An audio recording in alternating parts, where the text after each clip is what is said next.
जुदेवाची पास्क परब लागी पावली जाल्यार जेजू जेरुसलेमाक सोडून गेलो.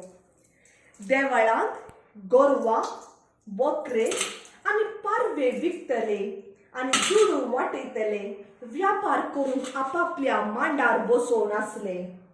हे पळोवन ताणें एक सुंबाचे चाबूकशे विणले आनी तांकां सकणां बोकऱ्या आनी गोरवां समेत भायर धांवडायले. वाटावघराची मांड ताणें आनी तांचे नांग शिंपटायली. पारवे विकतेल्यांक तो म्हणालो, काढा ते हांगातून. म्हज्या बापाचे घर व्यापाराची साथ करिनाकात. तोवळ तुज्या घराच्या उर्बेन हांव लासतां.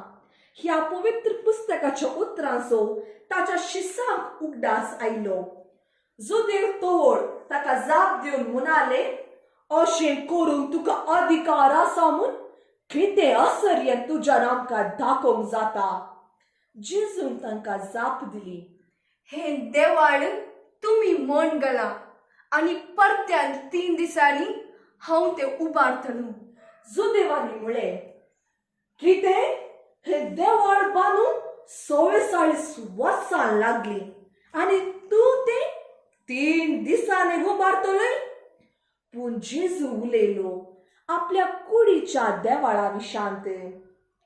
ताणें अशें सांगलें म्हूण ताका मेल्ल्यांतलो जिवंत उठयल्या उपरांत ताच्या शिसांक उगडास आयलो. तोवळ पवित्र पुस्तकाची उतरां आनी जेजूची सांगणी तांणी सतमनली.